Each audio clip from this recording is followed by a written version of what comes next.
Bonsoir à tous, heureux de vous retrouver pour un nouveau numéro de Made in Africa, votre magazine économique 100% africain. Ce numéro sera consacré au marché de la cosmétique naturelle, un marché qui privilégie des produits à base d'ingrédients naturels, un secteur qui se développe en Côte d'Ivoire dans un marché global de la cosmétique en plein boom. Plus de 1300 milliards de francs CFA en 2020, un chiffre qui pourrait d'ailleurs doubler d'ici 2025 dans le pays, un marché dans lequel les produits naturels Made in Africa ont le vent en poupe. Au sommaire ce soir, enquête sur le secteur de la cosmétique naturelle en Côte d'Ivoire. Nous allons vous faire découvrir des entrepreneurs qui font le pari de produits à base de curcuma, miel ou encore quinqueliba. Corps, visage, cheveux, le marché est immense, mais vous allez le voir, les défis sont nombreux. Approvisionnement, transformation des matières premières ou encore recherche et développement, le chemin est long pour faire sa place et conquérir les consommateurs.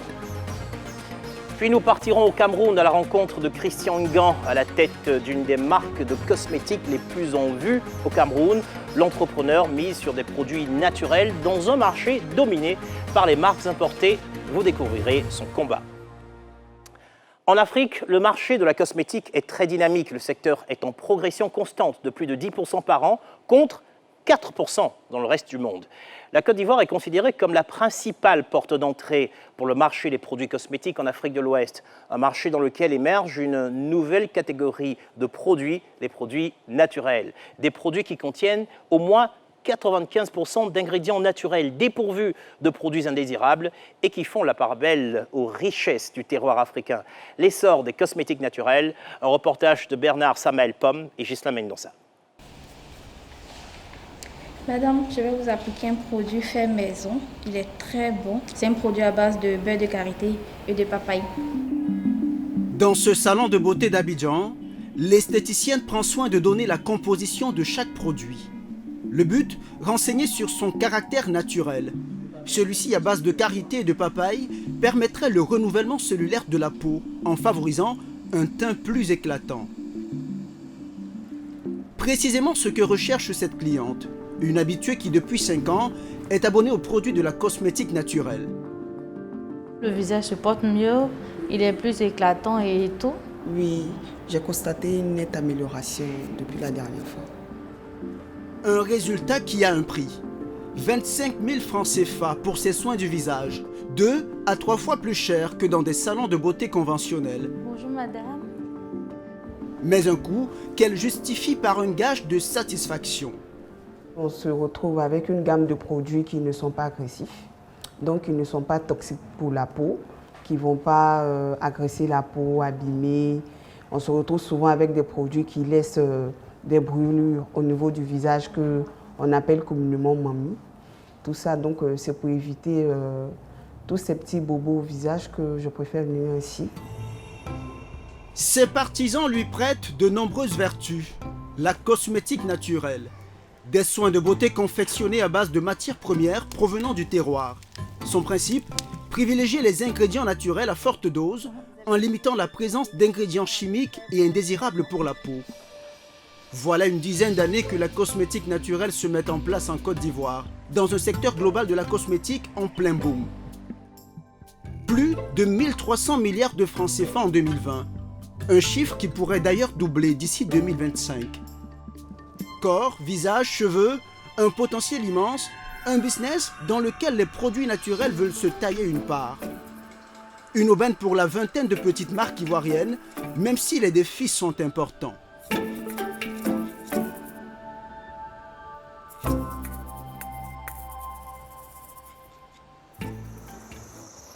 Le Vallon, aux 2 plateaux. Sur l'une des avenues de ce quartier huppé, une boutique nouvellement aménagée. L'une des mieux référencées d'Abidjan. Ce que l'on vend ici, ce sont des produits cosmétiques naturels. Une dizaine de gammes complètes, des baumes, des lotions ou encore des savons. Sandrine Kouao, la propriétaire, n'est pas peu fière de ces produits à base de ressources naturelles locales. Nous avons ici de l'argile verte et du charbon noir, donc on le connaît en général pour quelque chose de très purificateur. Nous avons du miel de Côte d'Ivoire qui va permettre d'avoir une peau vraiment très douce. Et nous avons le zéro défaut qui est au curcuma et au café qui va vraiment permettre d'avoir une super peau. L'entrepreneur est l'une des premières à avoir flairé ce marché et réalise déjà de bonnes ventes, des centaines de produits écoulés chaque mois. Une bonne affaire qui, selon elle, tient en un engouement croissant en faveur des produits naturels. De plus en plus de personnes commencent à revenir à notre base, à notre source, parce qu'ils comprennent l'importance d'utiliser ces produits et surtout parce qu'ils se sont rendus compte que dans les produits qu'ils utilisaient, beaucoup d'entre eux contenaient des produits naturels ou en tout cas se vantaient d'en contenir. Et pourtant, ils sont mis à 2, 3, 4%. Alors pourquoi ne pas utiliser le produit naturel directement? Mais pour satisfaire cette demande, il lui aura fallu du temps et des années de recherche. Depuis 2015, elle formule elle-même ses produits cosmétiques, car Sandrine Kouao est diplômée de chimie et biotechnologie. Ce jour-là, elle réfléchit à un nouveau soin pour peau abîmée. J'aimerais partir plutôt sur une huile sèche. Et c'est pas mal avec l'huile de café peut-être, mais elle ne contient pas assez d'oméga 3. L'enjeu est grand, car elle doit trouver le juste dosage des composants bruts. Le but, allier efficacité du produit et respect de la peau noire, le créneau de sa marque. La recherche représente 10% de ses charges annuelles, des millions de francs CFA qu'il n'est pas toujours aisé de trouver dans un pan de la cosmétique encore naissant. Nous avons vraiment des difficultés au niveau du financement parce que personne ne fait forcément confiance aux petites entreprises qui débutent, encore plus dans la cosmétique naturelle. Nous avons aussi un problème au départ, maintenant ce n'est plus le cas, de validation par rapport aux clients. Parce que finalement, le client, il ne nous connaît pas, il connaît les grandes marques qui sont importées. Il y avait près de 70% de femmes qui utilisaient des produits importés il y a quelques années. Aujourd'hui, grâce au phénomène de repads, on commence à voir que ce chiffre bouge et qu'on commence à faire beaucoup plus confiance aux marques locales. Okay. Alors, tu as de l'huile de coton. À ce jour, elle a développé pas moins de 45 produits. Elle peut sortir de son mini-atelier plus de 300 pots par jour. Difficile de faire plus à défaut d'un équipement adapté. Il lui faut parfois plusieurs mois pour parvenir à la bonne formule afin que le produit reste stable.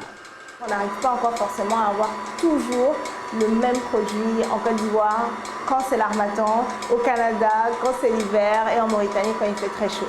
Mais ça fait partie aussi des défis de la cosmétique naturelle. Autre défi, l'approvisionnement des intrants.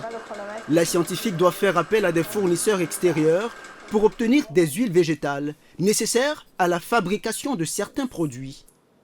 Nous avons de l'huile de baobab, de l'huile de dattier, de l'huile de curcuma, de macérat de curcuma que nous faisons nous-mêmes, du macérat de Nîmes, du macérat de piment, nous avons aussi du macérat de bissap, etc. Nous ne pouvons pas, pour certaines plantes d'ailleurs qu'on ne trouve pas forcément en Côte d'Ivoire, mais qu'on trouvera par exemple au Sénégal ou au Burkina, à ce moment-là on est obligé de faire venir comme l'huile de sésame où on connaît la qualité de celle du Burkina avec une pureté qu'on apprécie beaucoup et une pression à froid qui est vraiment top, donc du coup on la commande aussi de là-bas. Ce sont des choix à faire et effectivement le sourcing est une partie très importante de la cosmétique naturelle. Le sourcing. Produire soi-même les matières premières et assurer leur transformation. Un réel défi pour la plupart des marques de cosmétiques naturelles ivoiriennes. Il en a récolté suffisamment? C'est le cas pour le curcuma. Une épice très sollicitée dans la cosmétique que l'on retrouve dans les crèmes et les huiles, mais dont la culture est encore très peu répandue dans le pays. Ah ouais, il est très bon. Hein. C'est de la carotte ça, la carotte bissap. Alors, des initiatives tentent d'inverser la tendance. Nous accompagnons ce jour-là Kakoumian dans les environs de la commune de Divo, à 170 km d'Abidjan. Comment ça va? D'accord. Ouais, très très bien. Ah, tu es sur le terrain, hein? Oui, oui. Attends, mais tu es là aujourd'hui? Oui. D'accord. Tu en as récolté suffisamment? Oui, c'est qui va. Ce qu'il vient chercher, ce sont ces plantes qui contiennent la précieuse épice, le curcuma. Ça contient la plus forte quantité en curcuminoïdes quand c'est des boules comme ça. Quand c'est des boules comme ça. Oui, voilà. Le jeune homme a lancé une entreprise qui sert de passerelle entre petits producteurs et marques de cosmétiques naturels. En pleine saison, il peut en ramasser plusieurs tonnes à 600 francs CFA le kilogramme. Un filon prometteur Encore faut-il en prendre conscience. La culture n'est pas assez répandue parce que pour l'instant, les producteurs de curcuma eux-mêmes ne mesurent pas la portée en fait, de ce qu'ils produisent. Et je pense qu'il y a cet élément-là. Le deuxième élément, c'est que les débouchés ne sont pas forcément visibles parce qu'ils le font, ils le vendent sans savoir dans quel circuit ce curcuma-là rentre en ligne de compte. Pour favoriser l'offre locale, c'est une chaîne de valeur qui se met en place. Car ce curcuma doit à présent être transformé. Et cela se fait dans la capitale économique ivoirienne. Voici l'une des petites entreprises qui le traitent.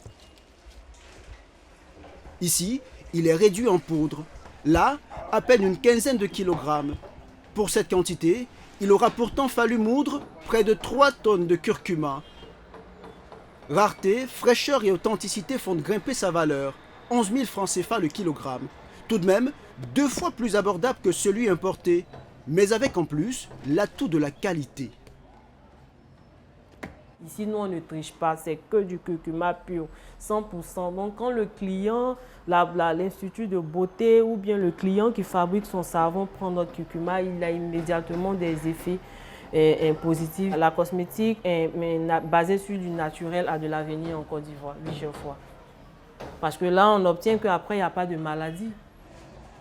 Une dizaine de marques sollicitent ce curcuma en poudre ou en huile pour ses vertus médicinales, même si pour l'instant cette petite entreprise n'en fait pas un grand chiffre d'affaires, seulement quelques centaines de mille en haute saison. Des produits de beauté qui épargnent des problèmes de santé. L'argument est repris par les professionnels de la cosmétique naturelle. Certains vont plus loin et en font un business de soins réparateurs. Retour à la boutique du Vallon. Ce matin-là, cette cliente a rendez-vous pour une consultation un peu particulière. Elle est reçue par la directrice de l'enseigne, Sandrine Kouao. Bonjour madame. Oui, bonjour madame. Comment allez-vous? Oui, ça va. Super, je vous en prie, installez-vous. Merci. La jeune femme est en reconversion. Dans le jargon de la cosmétique, cela veut dire qu'elle a longtemps utilisé des gammes contenant des substances chimiques et souhaite à présent passer au naturel. Elle a apporté ce produit bon marché qui aurait occasionné des odeurs corporelles anormales. Je vois qu'à l'intérieur d'un de vos produits, il y a de l'hydroquinone. Est-ce que vous connaissez ce produit? Non, pas du tout. Pas du tout. Très bien, donc je vais vous expliquer les risques. Et pendant ce temps, Reine va commencer à analyser votre peau. D'accord? D'accord. Super, très bien. L'hydroquinone, une substance interdite à plus de 2% dans les produits cosmétiques en Côte d'Ivoire. La spécialiste la soupçonne d'avoir endommagé la peau de sa cliente. Très vite, grâce à une analyse approfondie, ses doutes sont confirmés. Un choc pour la concernée. Ça ressemble vraiment pas à ce que je vois. Quand j'ai vu, sincèrement, ça m'a fait très mal. Ça m'a fait vraiment mal. J'ai la conviction que les produits cosmétiques naturels peuvent m'aider, puisque j'en vois aussi des témoins. Avant de venir ici, j'ai pris d'abord des renseignements et j'ai vu les témoignages. Si je me sens déjà mieux, c'est l'essentiel. Ça ne sert à rien de acheter les produits moins chers et puis avoir le corps ou la peau qui est vraiment, vous m'excusez pour le terme, qui est dégoûtante. Pour résoudre le problème, Sandrine Kouao va lui prescrire les produits de sa marque, riches en oligo-éléments, censés faire retrouver à la peau ses propriétés de base. Les oméga 3 et 6 ne sont pas produits dans l'organisme et pourtant ils sont hyper importants pour la barrière de la peau. Alors en général, on l'apporte par l'alimentation. Mais les produits cosmétiques peuvent détruire cette barrière-là. Et donc nous, à travers des huiles, parce que c'est là qu'on trouve les oméga 3, les oméga 6 et 9, alors à travers ces huiles-là, on va apporter à la peau ces nutriments qui lui manquent par l'extérieur et on va coacher la cliente pour une alimentation plus riche en oméga 3 et en oméga 6. C'est aussi ce savoir qui fait de Sandrine Kouao l'une des leaders de la cosmétique naturelle en Côte d'Ivoire. Vous avez pu étiqueter les produits aujourd'hui qui doivent partir à la boutique? Pour être davantage compétitive, elle a investi depuis 6 ans 350 millions de francs CFA dans sa marque. Une bonne part des dépenses va pour le packaging. L'emballage et l'étiquette représentent plus de 50% du coût de production d'un produit. Pour avoir des contenants de cette qualité-là, nous ne le trouvons pas forcément sur le marché africain pour l'instant. Et donc nous devons le commander à l'extérieur et faire venir depuis l'étranger avec les taxes de douane, etc.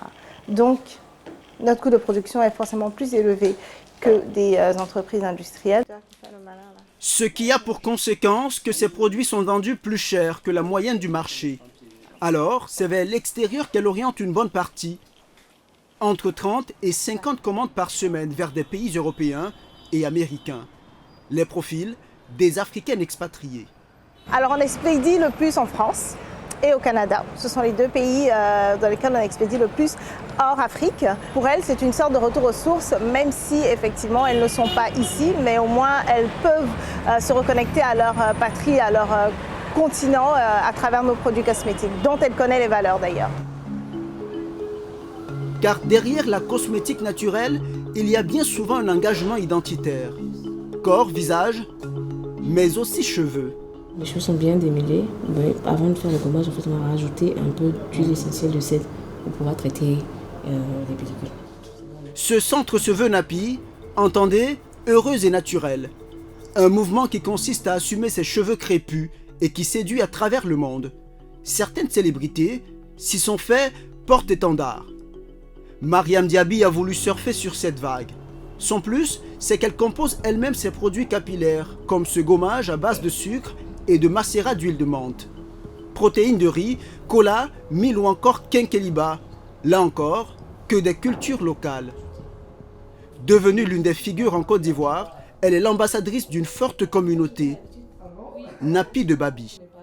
Ça vient surtout du constat qu'on a fait avec la communauté de Napi de Babi. Donc, vous savez, c'est quand même 25 000 femmes qui parlent tous les jours de beauté capillaire et de leurs besoins, de leurs envies au niveau des cheveux. Le constat a été qu'on n'avait pas de centre accessible qui sache s'occuper des cheveux naturels.